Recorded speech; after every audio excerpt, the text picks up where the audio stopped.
বলো সকলকে। Hi morning. Morning. নমস্কার সকলকে, আশা করি সবাই ভালো আছেন। এখন সকাল 11টার মতো বাজছে, এখন থেকে ব্লগটা শুরু করছি। জীবনের সেকেন্ড রাউন্ড ঘুম হয়ে গেল, তাই জন্যে আমি ব্লগটা এখন থেকেই শুরু করছি। এখন জীবনকে খাওয়াবো, খাইয়ে নিচে যাব, নিচে গিয়ে জীবনের রান্না করব। আজকে আমাদের রান্না হবে না, আজকে আপনাদের একটা জায়গায় নিয়ে যাব। একটা বিশিষ্ট মানুষের আজ জন্মদিন, সেখানে আমাদের নিমন্ত্রণ আছে, তাই আজকে আমাদের দুপুরে রান্না বান্না কিছু হবে না। জীবন যেহেতু ছোট, তাই ওর রান্নাটা আজকে করবো। বাইরে বৃষ্টি আরম্ভ হয়ে গেছে, দাঁড়ান আপনাদের একবার বাইরের ওয়েদারটা একবার দেখাই।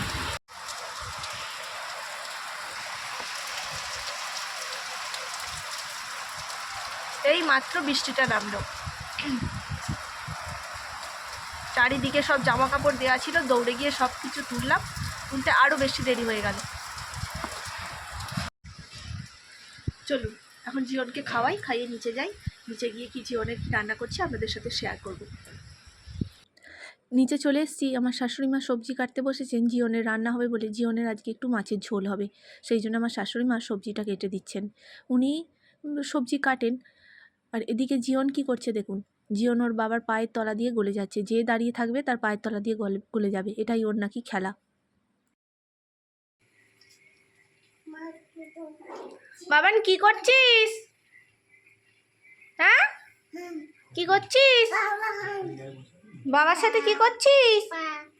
পায়ের তলা দিয়ে গলে যাচ্ছিস? আর সাইকেল চালাবি? হ্যাঁ,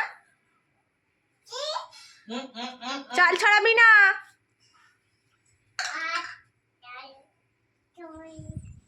চাল ছড়াবে না।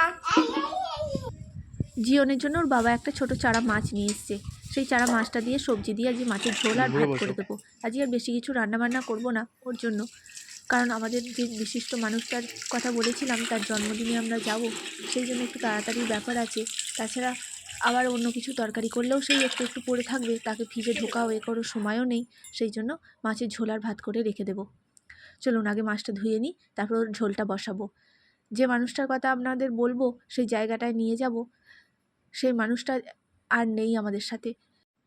রান্নাঘরে চলে এসেছি, কুকার বসিয়ে দিয়েছি, একটু তেল আর একটু জিরে ফোড়ন দিয়ে এখানে যা সমস্ত সবজি কেটে দিয়েছেন ও ঠাকুমা, সেগুলো সব কুকারের ভেতর দিয়ে একবারে ঝোলটা সাঁতলে নেব, দিয়ে মাছটা ভেজে জাস্ট মিশিয়ে নেব। যতটা তাড়াতাড়ি হয় ততটা ভালো। আজকে আমার মাও আসবে এখানে, ওখানে ভোগ খেতে যাওয়ার একটা ব্যাপার আছে, নিমন্ত্রণ। এদিকে আপনারা বলবেন যে দিদি বলছে যে যাবে জন্মদিন বাড়ি, আবার ভোগ খাওয়া কিসের? আসলে আমরা যেখানে যাব সেই মন্দিরটার প্রতিষ্ঠাতা যিনি, তিনি আর আমাদের মধ্যে নেই। আগেই আপনাদের এই কথাটি বললাম, বেশ কিছু বছর আগে তিনি মারা গেছেন, তাই তার এই জন্মদিনের উদ্দেশ্যেই মা কালীকে ভোগ নিবেদন করা হয় এবং সবাইকে সেই ভোগ গ্রহণ করার অনুমতি দেওয়া হয়।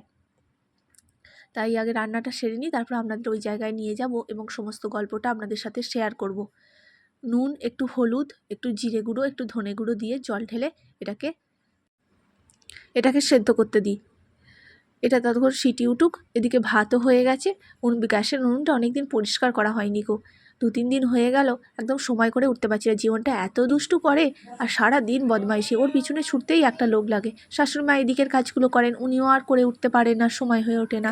দেখি কালকেই এই গ্যাসের উনুনটাকে আবার পরিষ্কার করতে বসবো, বেশ কিছুক্ষণের সময় লাগে। এদিকে উঠোনটা বড্ড পরিষ্কার হয়েছিল, তাই জন্য ঝাঁট দিয়ে নিলাম। জীবনের দিদুন চলে এসছে, দিদুনের সঙ্গে কি করছে দেখুন। এসো এসো এসো এসো এসো।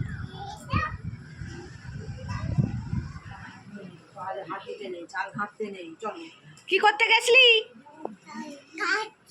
চাল ঘাটতে। জীবনকে স্নান করিয়ে ভাত খাইয়ে আমরা সোজা এই মন্দিরে চলে এসেছি।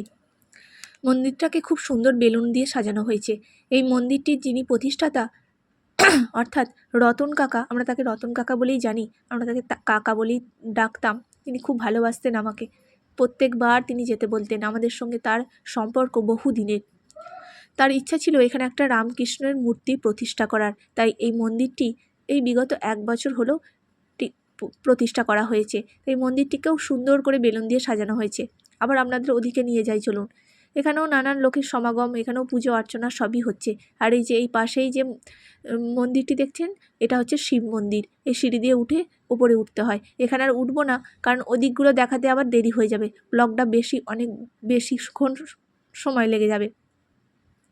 আর এই যে এটা সিঁড়ি দিয়ে উঠতেই হচ্ছে মেন মন্দির, অর্থাৎ মা কালী মায়ের মন্দির। এখানেই কালী মা আছেন, আপনাদের একবার উঠে ওখানে দেখাবো। তার আগে একটু মন্দির চত্বরটা ঘুরিয়ে দেখে নিই। আর এই যে এখানে সবাই এসে উপস্থিত হয়েছেন ভোগ খাবেন বলে। এখানে একটি গরু আছে, গরুটিকেও পুজো করা হয়। তুলসী মঞ্চ আছে, এখানে ধূপ বাতি সকলেই দেয়। আর ওই যে ওদিকে দেখতে পাচ্ছেন, ওইদিকে হচ্ছে ওখানে ভোগের রান্না করা হয়। চলুন এবার মন্দিরের ওপরে ওঠা যাক। মন্দিরের ওপরে উঠে দেখাই আপনাদের মা কালীর মূর্তিটাতে।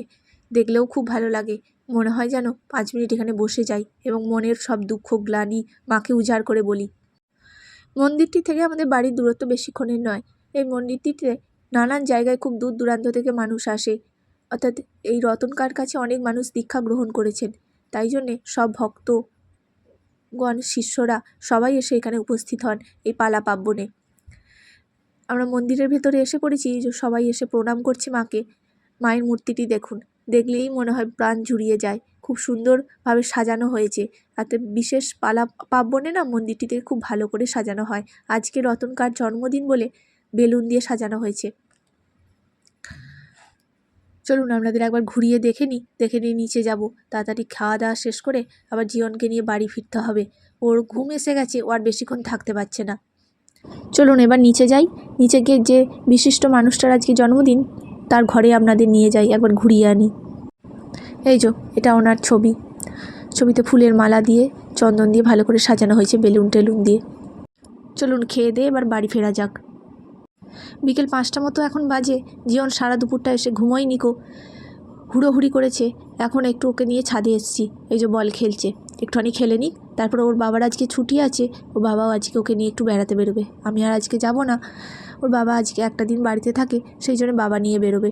একটু ছাদে খেলে নিক, খেলে নিয়ে তারপরে একটু ঘুরে এসে তারপরে আবার তো সন্ধেবেলা শুরু হবে। আজকে আর বেশিক্ষণ সন্ধেবেলাও জেগে থাকবে না, কারণ সারাদিনটা ঘুমোয়নি, এক্ষুনি সন্ধে হলেই ঘুমিয়ে পড়বে।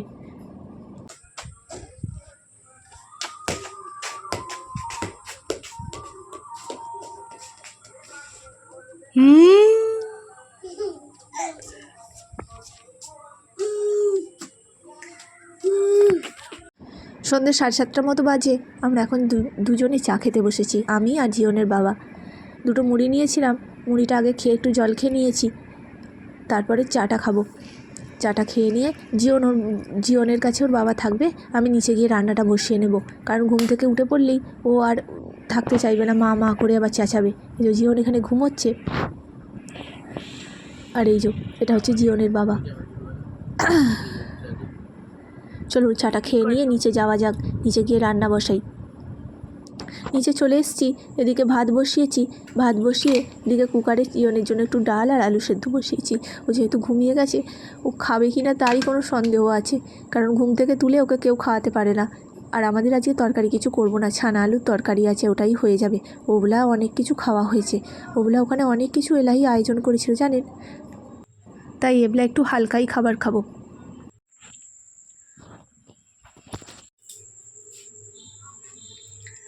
ব্লগটা এখানের মতোই আজকে শেষ করছি। ভিডিওটি ভালো লাগলে একটা লাইক করবেন, একটা কমেন্ট করবেন আর একটা শেয়ার করবেন। শেয়ার করে পাশে থাকবেন। শুভরাত্রি, নমস্কার। সকলে ভালো থাকুন, সুস্থ থাকুন।